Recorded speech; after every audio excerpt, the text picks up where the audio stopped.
Olá, Tutameia está ao vivo. E antes de mais nada, nós aqui reafirmamos nosso apoio e solidariedade à campanha internacional pela liberdade do jornalista Julian Assange. Estamos nós aqui nos nossos estúdios domésticos, a Eleonora, o Rodolfo, e do outro lado da tela conversa conosco o escritor, sociólogo Michael Buravoy. Que a Eleonora vai fazer agora uma apresentação como manda o figurino e fazer a primeira pergunta nessa entrevista deste início de tarde. Eleonora. Michael Buravoy, welcome. É um dos mais importantes sociólogos do mundo. Ele presidiu a Sociedade Americana de Sociologia, a Associação Internacional de Sociologia, tem autor de vários livros que estão sendo relançados agora pela Alameda, um deles é Por uma Sociologia Política. Michael, I would like to start asking you about the world situation. What can you tell us about your view on these changes that are happening in the world? Well, I probably have views that are not different from many people. Things don't look really great. Though, yes, I mean, Lula winning the elections in Brazil, that was one of the bright spots, I suppose, just winning. But yes, if we look around the world, there's the rise of all these authoritarian regimes, whether it's in Egypt or in Turkey or in Hungary or in India and so on. And of course, mustn't leave Russia out. And who knows what's going to happen in the United States. So that's on the one side, but there are, on the other hand, there are social movements that are quite interesting, even in the United States, where I spend a lot of my time. And, even some social movements I hear from my friends here in the last 24 hours about social movements in Brazil. So, the future is always somehow indeterminate. And I guess it's my profession at any rate. We always have to maintain hope in the face of despair. And I'm very interested in this fellow W.E.B. Du Bois, who I may mention later on in the interview. He always manages through the most disconcerting and disappointing historical turns of events. He always manages to figure out some vision, some hope for the future. And I try to follow in his footsteps. But overall, the world does not look great. And perhaps we'll talk more about it. But yeah, it's an increasingly fragmented world. And well, I've been obviously concerned with the war in Ukraine, the proxy war. And that's been quite a unpleasant experience watching the devastation of this country. It's not that small, but it's a smaller country than the United States and Russia. So anyway, yeah, I'll leave it at that. So I'll let you pursue these issues, Eleonora. Okay, so let's talk about the situation in the United States then. Biden government has trying to attract the unions, has provided some better wage and, in a way, a better situation of the economy. Is this right? Is this enough to confront Trump? Yeah. Is this enough to make a change in the United States? And how this more democratic work inside the states combines or face the actions of the states in the world, which are very supremacist, to say the least, right. little. Yeah. All right. Oh, there's a lot of questions there. Yes. Well, Yeah, Biden, I mean, it's a good thing that I think it was a very good thing that he won the election and he became president, and he's a very well-meaning fellow. And during the COVID, or the latter part of the COVID experience, he was very important in proposing, giving all these tax concessions. Yeah, he's, you know, you can talk about the quote Biden government, but you know, the problem is it's not just the Biden government. There is something called Congress, right? And there is real paralysis. And he doesn't, if he had more support in Congress, I think that he could have pursued many more progressive, let's call them progressive policies. But every turn he's stymied by the fact that, you know, he hasn't got a majority in the House, and he's got a slim majority of only one vote in the Senate. So he's really restricted in what he can propose. But anyway, the situation is actually quite grim in many ways, I would say. Inflation has been not as high as, for example, in Europe, in the United Kingdom.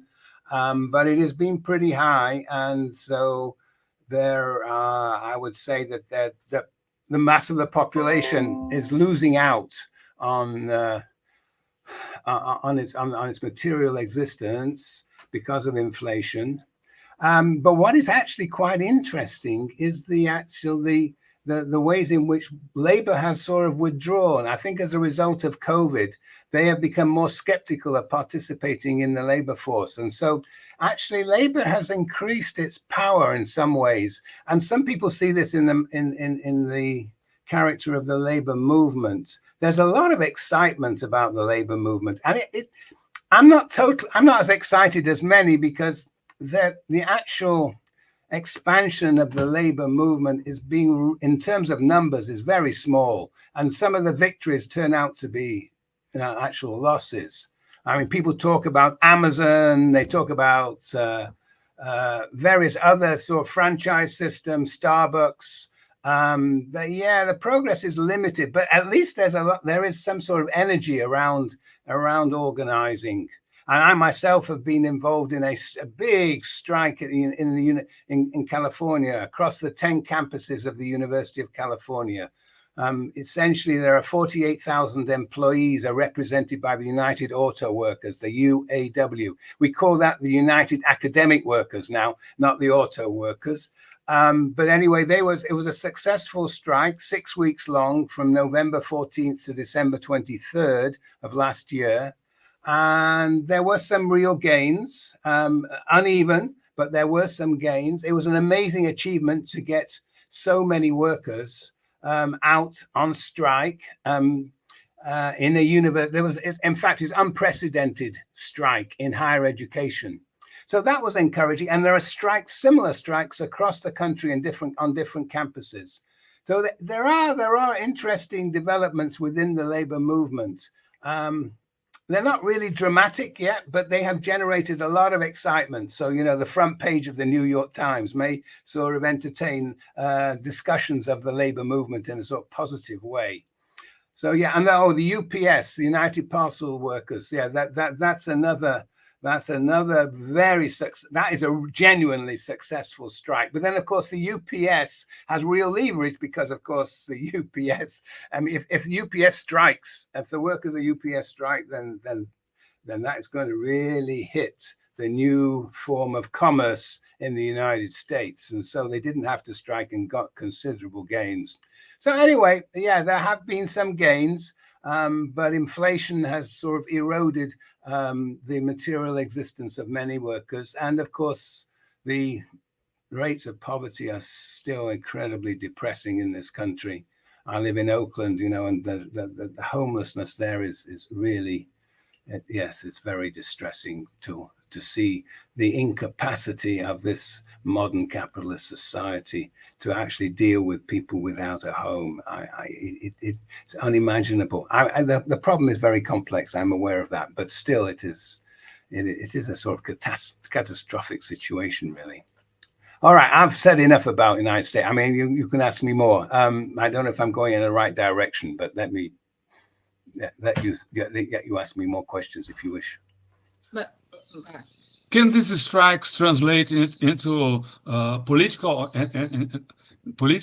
consciousness or even political force? Gosh, I don't know. It's this new generation. That's why many of my colleagues have hope in this sort of a new generation of workers, young workers.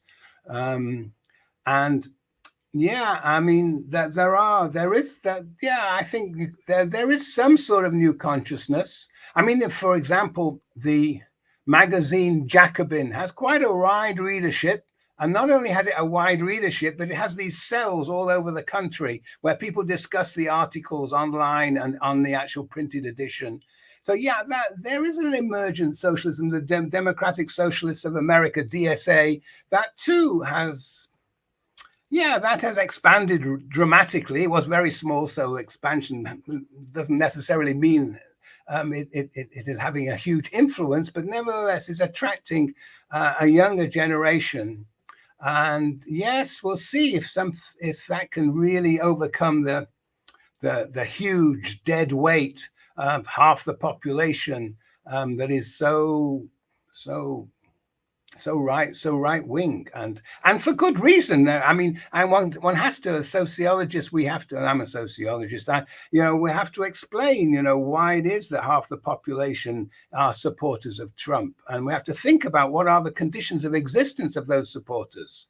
And the power of Trump is quite extraordinary. I mean, the guy's a genius. I mean, his capacity to turn any accusation against him in his own favor vis-a-vis his political base, I find it so extraordinary that he has such a sort of innate sensitivity to what will appeal to so many people.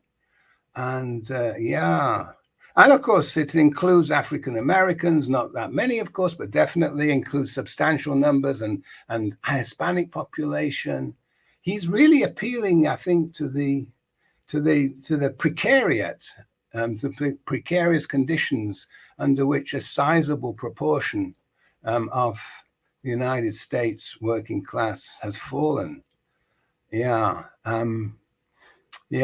anyway, the political scenario is really very much in balance, and there are a few people who will hesitate to guess who is going to win the next election.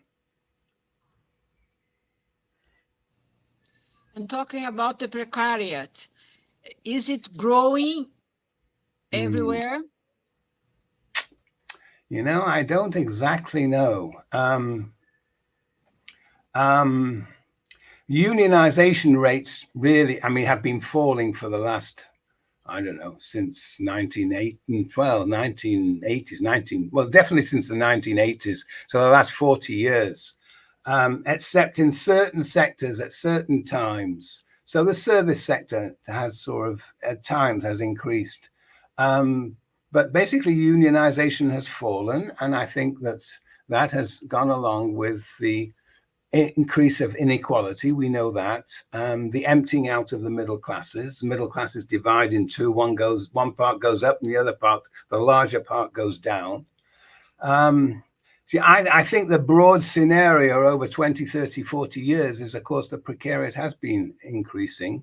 Well, it depends exactly what you mean by the precariat, but at least the marginalized and excluded populations, I think they continue to increase in size. And yes, unionization hasn't really made an inroad into that. And the welfare system, the welfare state remains as problematic as ever. Health services, yes, Obama made inroads into that, important inroads, but still so many are uninsured. And even if they're insured, so much is not covered. So yeah, the insecurity and the anxiety that goes with it continues, I think, to increase. The fear. Yeah.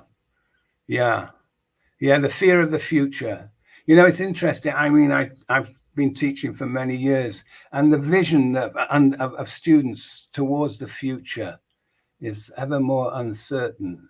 And yeah, people think, no, well, I'm never going to get a career. You know, even auto workers had a career. They would work for Ford, and they would work their whole lives for Ford, and they would, you know, slowly but surely their income would increase. They would have all sorts of benefits, and their pension system was not bad. But that's all being eroded. So people don't even think in terms of careers with a single employer, except possibly in the state sector itself.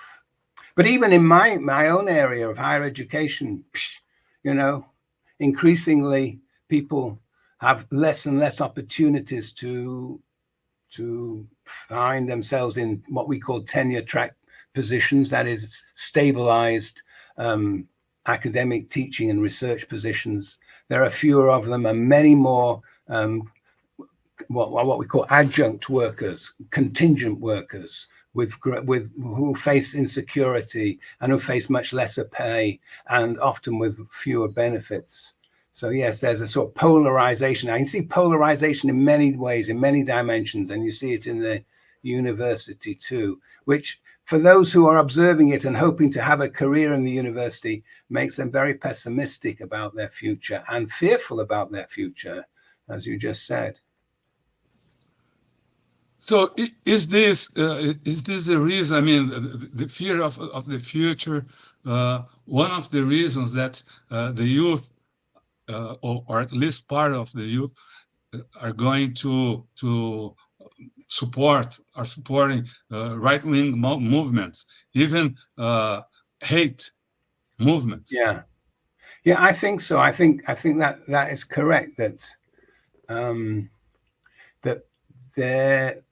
that much of the youth, both left and right in some ways, are fearful of their future, are despairing of their future, and have good reason to do so, and have been abandoned by, we have 50 years of neoliberalism. You know, it basically has ultimately it has a continuously imposes itself on people's lives, and its impact is deeper and deeper, and the longer it goes, the more difficult it is to reverse. And there, of course, they develop political interests in the continuation of neoliberalism. So yeah, I think that it is that, and the individualism that comes with it, and how everything, you know, that the whole nature of the American ideology is that if you're not doing well, it's because there's something wrong with you rather than something wrong with the system. And that really is a heavy psychological weight on people. And I think manifests itself in all sorts of non-progressive ways and all sorts of violence. And I think, you know, we cannot just think about the support of half the population or half the electorate for Trump in terms of some irrationality. Yeah, there may be something irrational, and we haven't quite grasped it, but there are real material conditions that sort of pervade U.S. society and then there, of course, there are tensions around within the white working class, towards tensions around questions of who should progress, who should be favored, who should be privileged. And the white working class thinks, why are all those African Americans, those Hispanic populations, why are they being advantaged? Yes. And not us. And we've been at it for a long time. So there is a sort of argument that's very difficult to displace in the heads of the white working class, that somehow they're being overtaken by people who are being unfairly advantaged by the state. Now, we sociologists argue against that. But the fact of the matter is, this is a very powerful vision that a large section of the white population has, and of course Trump appeals to that, in all sorts of ways. And of course, immigrants are there. You know, the immigrant population has increased quite dramatically, and lots of undocumented workers, and they of course keep the economy going. But that's not necessarily how white workers will see it when they are displaced and when they find it more difficult to get jobs that give them security. So this happens not only in the States, but also in Europe. I mean, all over the world, actually. And how do you think the left, or at least the progressive parties or movements should do to confront these ideas and start to offer maybe a new vision of future, or different vision of future? Yeah, you got me there. I mean, many people have many ideas, I suppose, but I mean, you can see some sparks of possibility in the Sanders movement, right? Corbyn, the support for Corbyn in England, but they never really, in the end, made an impression that was transformative. But still, of course, Sanders is a major figure.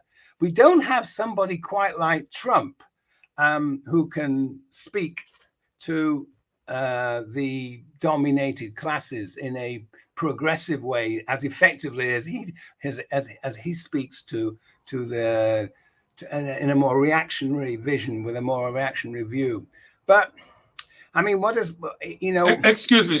Should we have someone like Trump?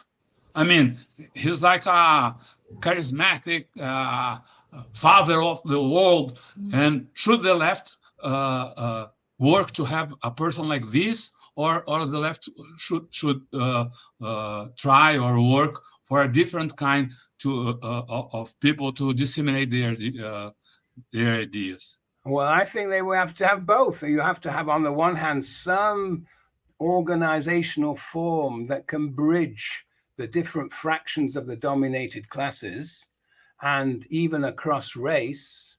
But I think, yeah, leaders, I'm afraid I do believe, you know, Antonio Gramsci, I know, is widely read in Brazil, or used to be widely read in Brazil, you know, thought that a great leader was like a political party.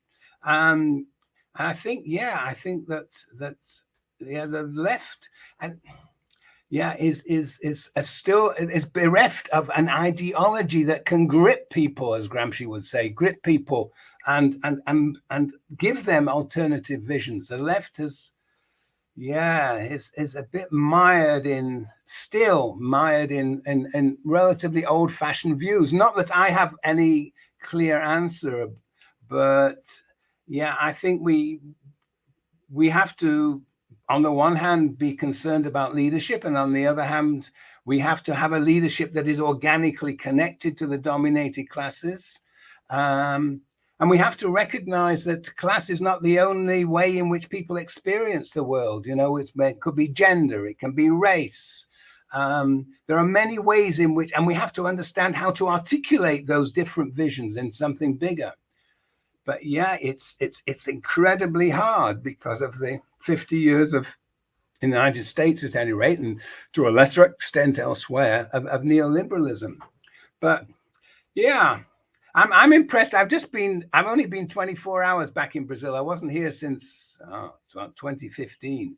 You know, I'm surprised how, dare I say it, how healthy I hear and I see that the country is. I thought it would be in much more. So I was just, you know, I'm just having lunch at the university, and everybody goes around with these cards and gets, you know, the state is actually providing lunches, providing money for supermarkets. It's a sort of a mini welfare state. And I'm very impressed. I mean, we don't have anything like that in the United States. And even in the Soviet Union, which I spent some time studying, people would go to these common canteens, but they would pay with money. So yes, we have to sort of emphasize much more the sort of actual practices that have some sort of socialist content, and think in terms of real utopias, as my now deceased good friend Eric Wright would talk about them. Real utopias that grab people's imagination about what could be.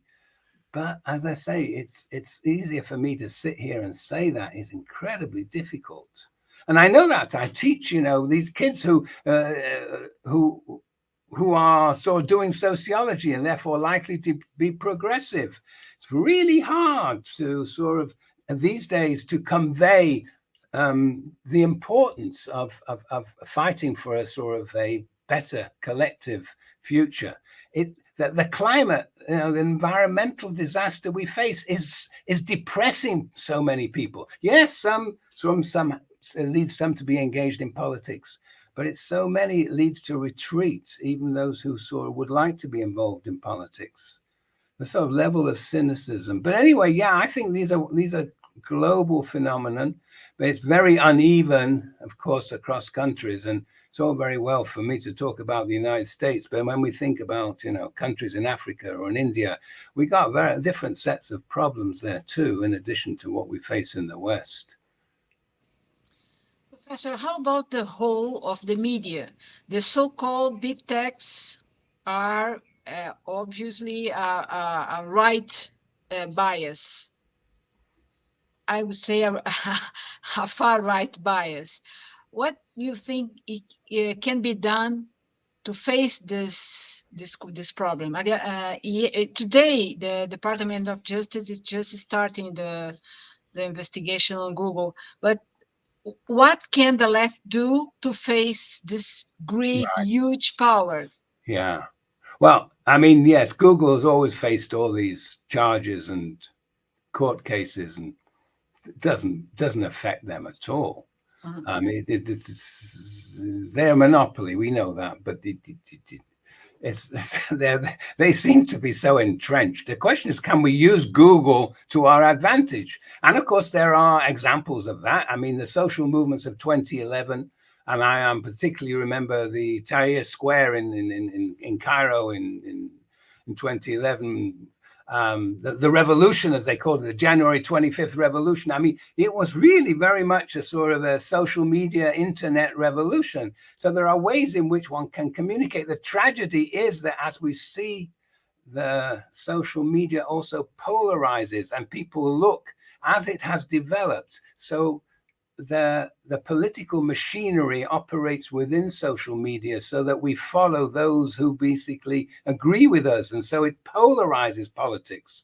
And I think that is another sort of problematic move. So, yeah, which may not be intended by the powers that be, but is a consequence, has been a consequence. My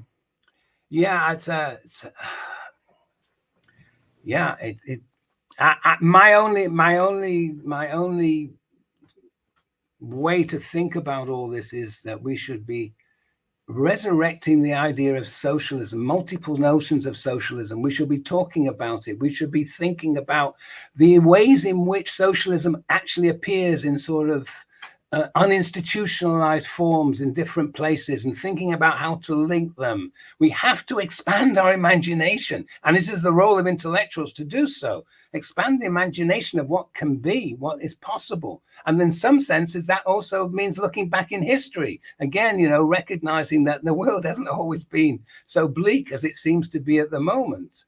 And there have been times when there have been sort of visions of alternatives. So I take the view, perhaps it's very self-centered of me, but that intellectuals have an important role to play in giving some sort of optimism to the future. We have to continue to sort of point out places of hope and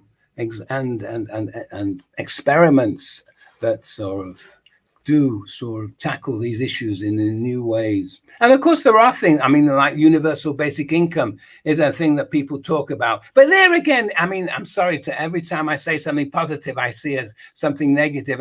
It's been appropriated by corporations. The very idea of universal basic income. And of course, the question is, how big is that basic income? If it's if it's less than half of living wage, then it becomes a means of cheap labor rather than a vision of an alternative. So yeah, everything seems to be, which is perhaps what's behind your question. These experiments that seem to have potentiality are quite easily co-opted by corporations and sometimes intentionally and sometimes unintentionally. They are so powerful that they don't have to think about how to co-opt. They're like monsters that automatically absorb. And so we have to we have to be conscious of that and continue to sort of create alternatives that emerge out of social movements. I think social movements is a place to look for an imagination of how the world may rescue itself from the very huge challenges it faces. Yeah. So sorry to be so bleak. No, talking about the universal minimum income. I mean, you say, oh, it's very good, but it also has like a bad side. I mean, it could be used only to show that capitalism is like a banning thing. It's a good thing, or a system that likes to provide things to the people. It doesn't defy capitalism. It could, if the basic income that everybody received was, shall we say, I don't know. I mean, people have different figures. Let's say 75%, or even, no, let's say even the minimum wage. And that if people could actually live on that basic income, then that has real implications for capitalism. But if it's only a quarter or even a half of the basic income, and people cannot live on the basic income, it becomes a way in which capitalists can just basically pay people less. They assume they've got, shall we say, half the minimum wage, and okay, we'll give them the other half. We don't have to pay the whole minimum wage. So yeah, the devil's in the detail, right? How big? So yes, so capitalism. Yes, the welfare state can make basic income, all right, half the minimum wage. It seems to be giving something, but in fact, in the end, it's taking away. It's actually subsidizing. It's subsidizing capital. Yeah, one has to. This is what we should be debating and discussion, but of course, that's not quite how the debates and discussions evolve on the media, on the mass media, social media. Yeah. Well, I mean, yeah. Now, all right. Now, I've said my piece. Yes. And how about the unions movement? The union movement, has it changed the emergence of this precariat? And how is the union movement? Well, the union movement which was very important in decades ago. Yeah, decades ago, indeed, in 1930s. I mean, people appeal to the 1930s. We need a new deal, right? A new deal once over again, but the conditions are very different. The unions, were very weak actually before the New Deal, and they became stronger through the New Deal, through the legislation that recognized unions. But that's not what's happening today. The unions,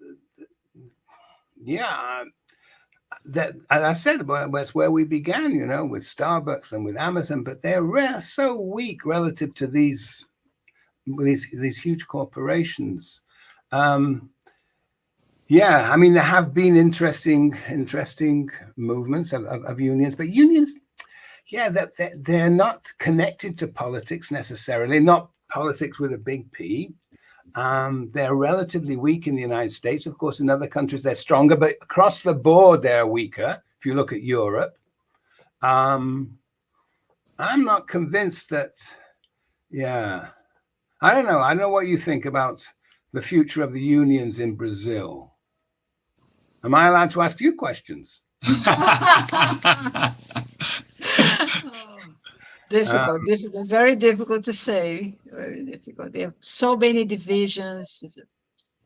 But at least you've got the Workers' Party PT is actually, in principle, emerged out of the union movement. There is a closer connection there. In the United States, that connection is to political parties. Oh, it's very instrumental. They're much more decentralized from the political system. Yeah, and of course they look, where are unions strong? In the United States and elsewhere.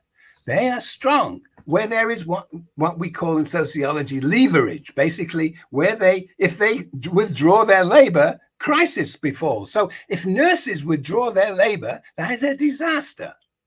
If UPS workers withdraw their labor, those are the workers that will actually gain from strikes. Those are the unions that have strength. But that's not where we need strong unions. Yeah, like the flight controllers 2 years ago in the States. Yep. And then let's look at the aircraft controllers in whatever it was, 1980s, 1982, 83, whenever it was, when Reagan came to power. Yeah. They were really strong, but he destroyed them. And that was the beginning of the end. This was the time exactly when Thatcher was destroying the mine workers in England. These were two strong unions. Yeah. This was the beginning of the end of unions. I mean, they may come back, but nevertheless, that's what we've seen, a deterioration in the strength of unions since then. PATCO, yeah. And so what did they do? Basically fired the workers and brought in military personnel to do the work of the air traffic controllers.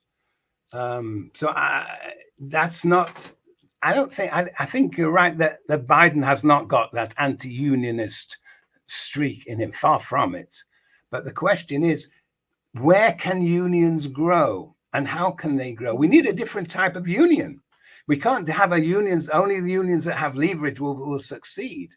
We have to sort of build, and that of course has happened in the United States. There are these worker centers that are not really unions. They are sort of collections of workers in a common industry or perhaps multiple industries, but they're organized in the community. There's an attempt to link community and workplace. That is a promising idea.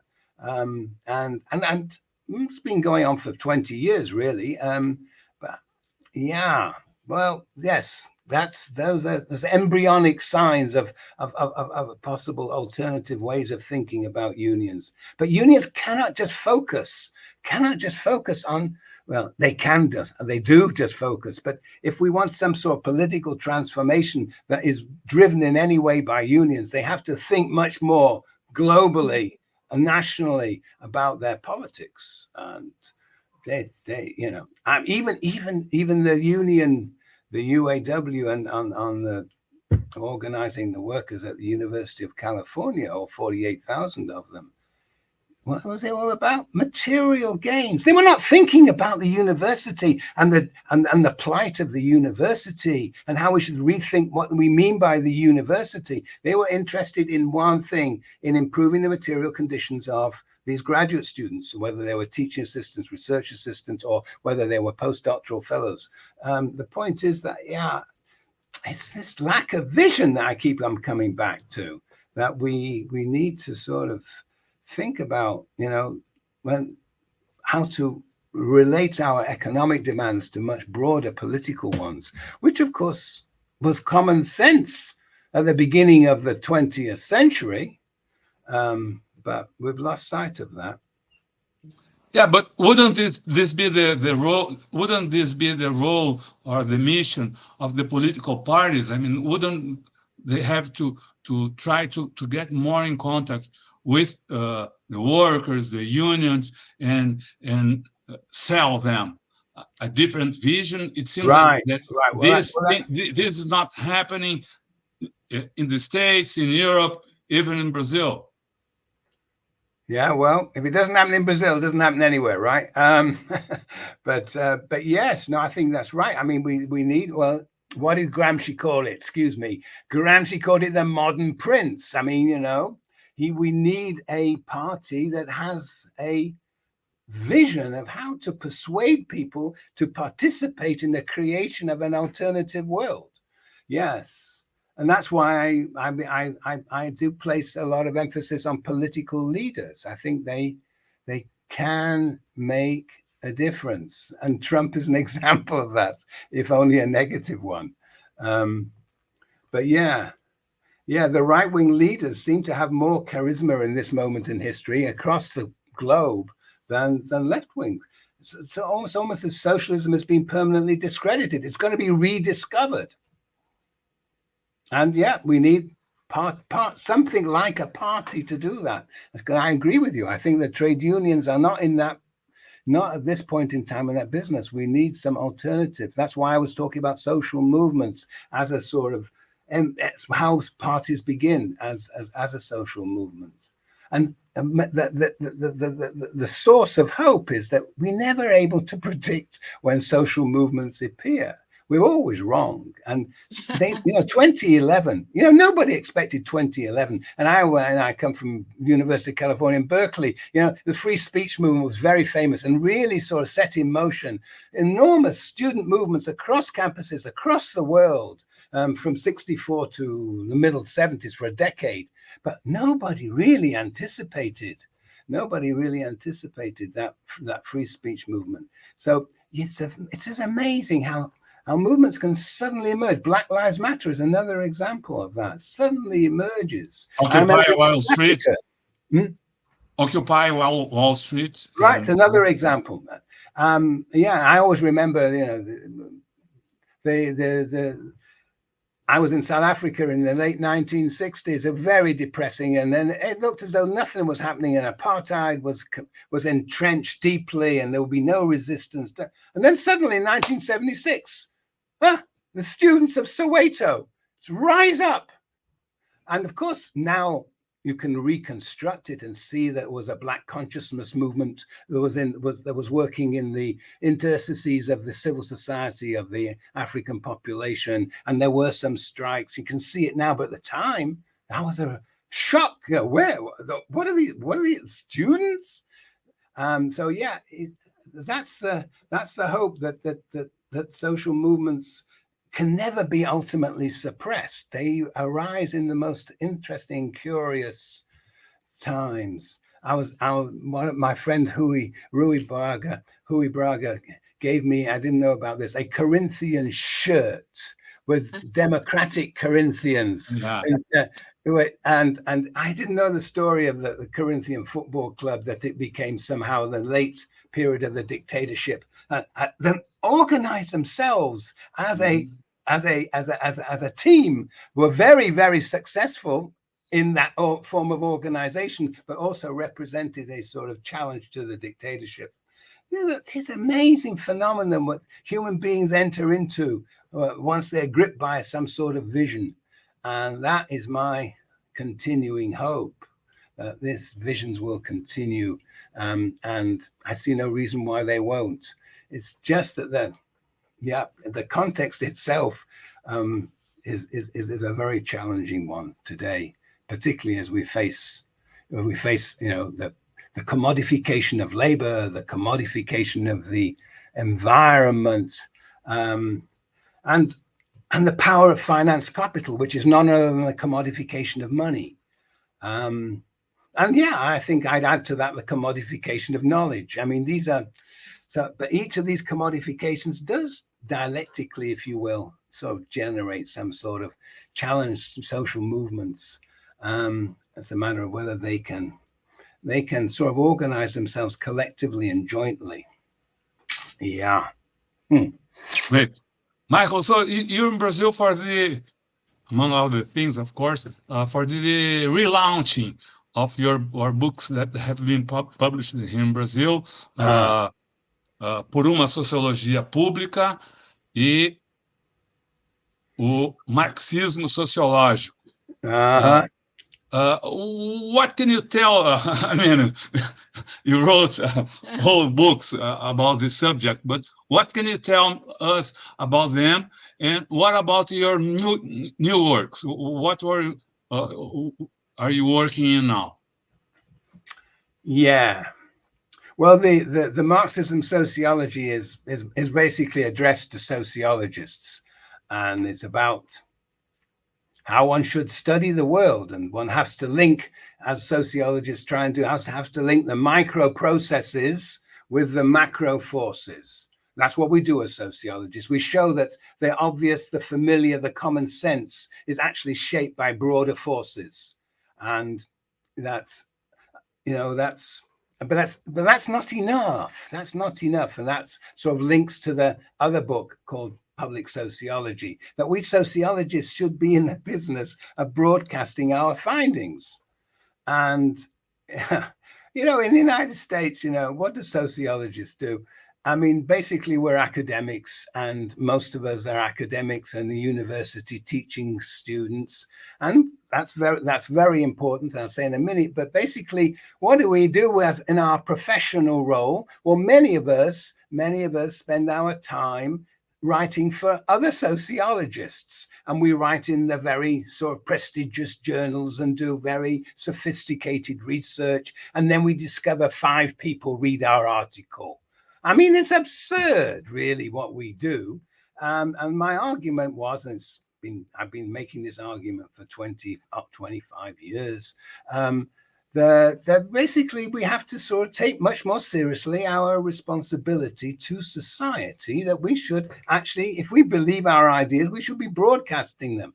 And there are different ways of actually disseminating those ideas. Now, it's very difficult to disseminate those ideas because sociology is either unknown or it's misunderstood. Some people think sociology is socialism. Other people think sociology is social work. And we have to compete in the public sphere with economics, which has a sort of hegemonic presence when it comes to academic disciplines. But anyway, we have to make that fight. And I think increasingly we do fight by bringing our ideas into the wider world.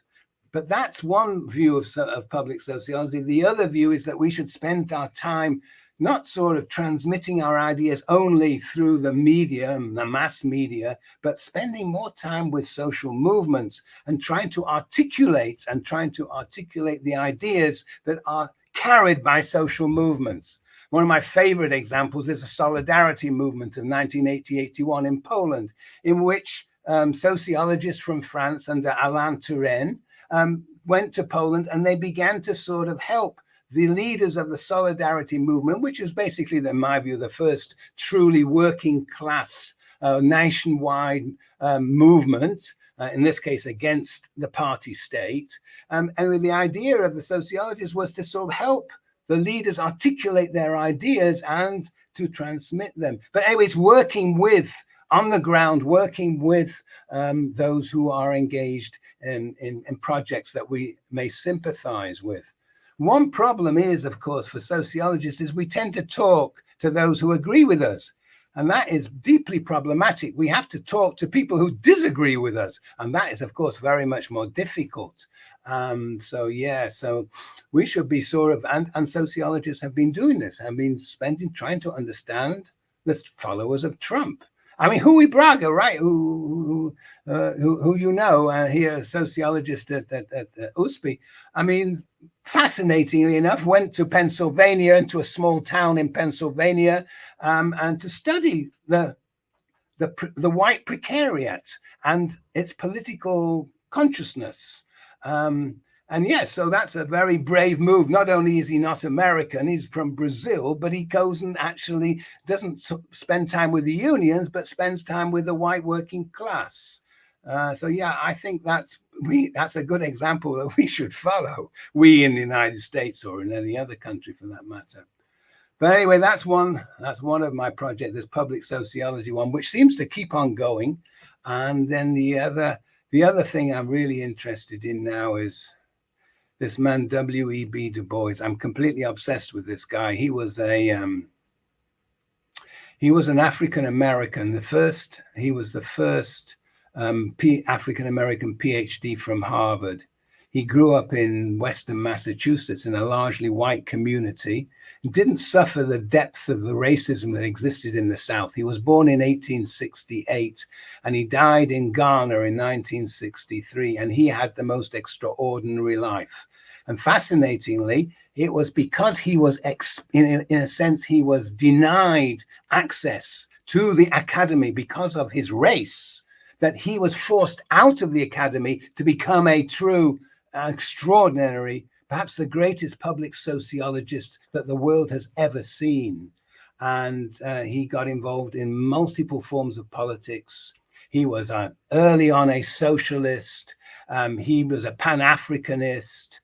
He was a civil rights activist, and he was one of the founder members of one of the major civil rights organizations in the United States, the NAACP, the National Association for the Advancement of Colored People.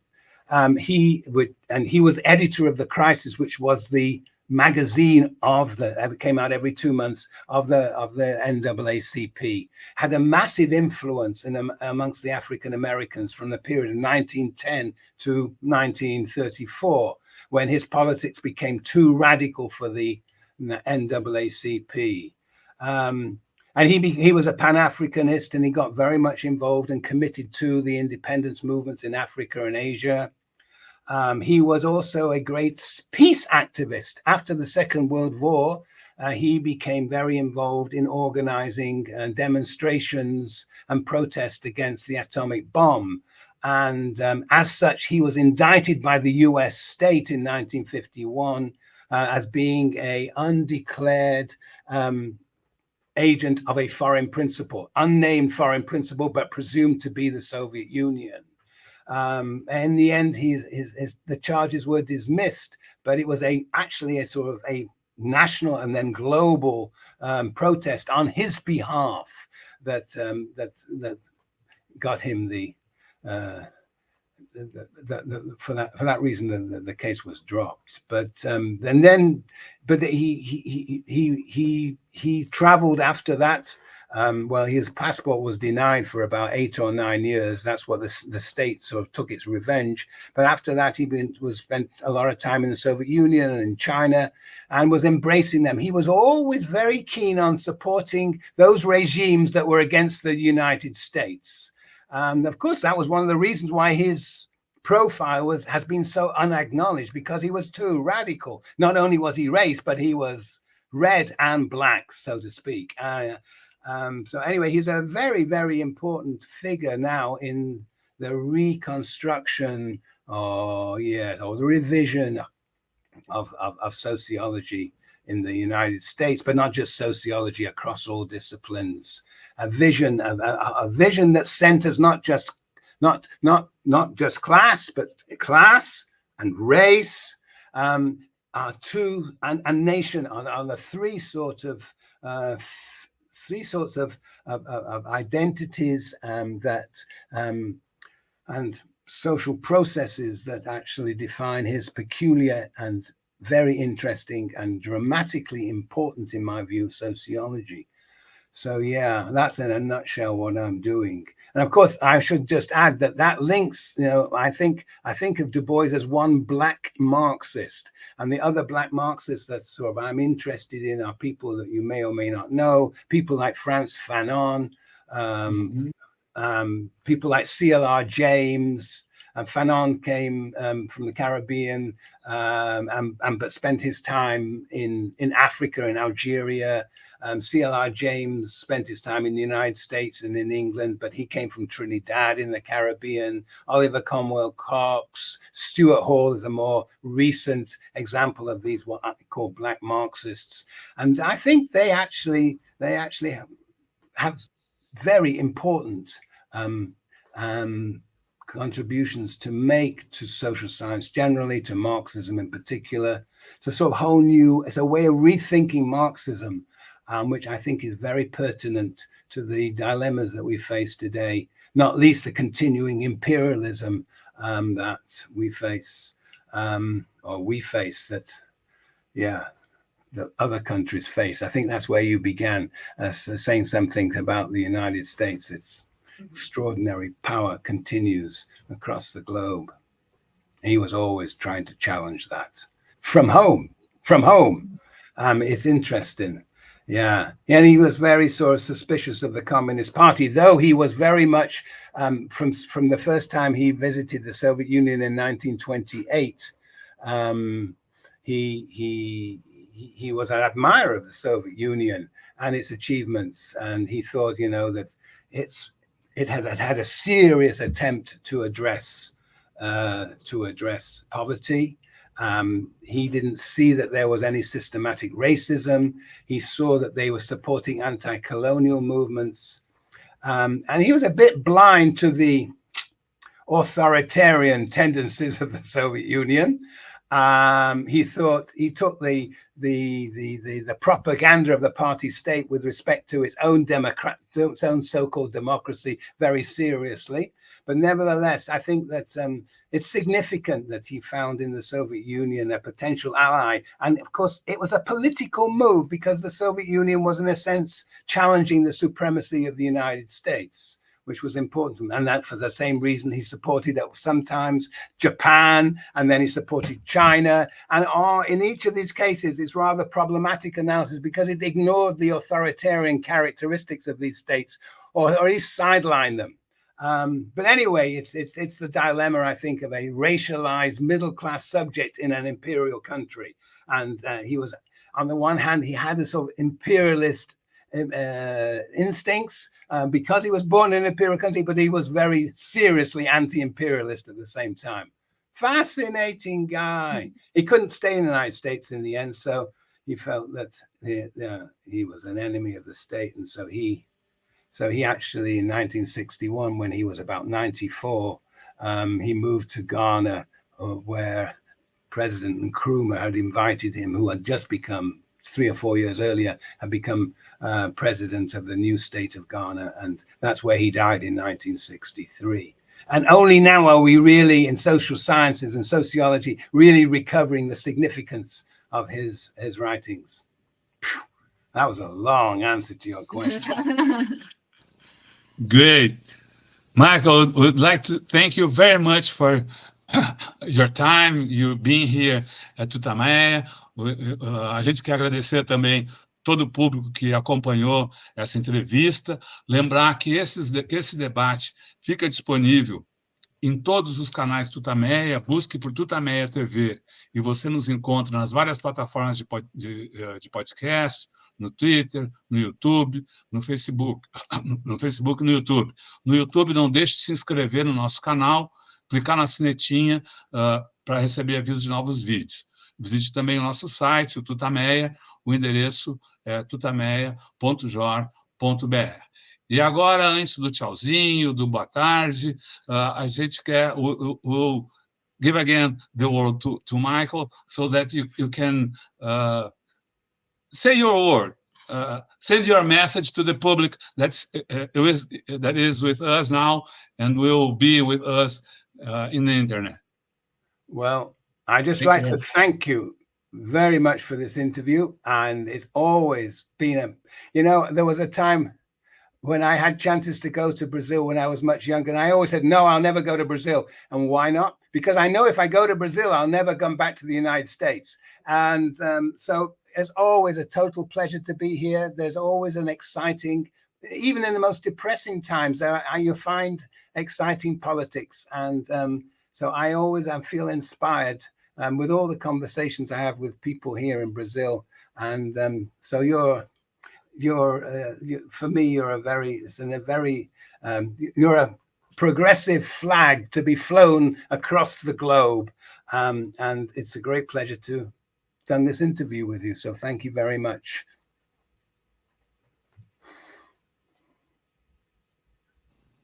Thank you. Bye-bye. Bye-bye. Tchau, pessoal. Okay. Tchau. Obrigada.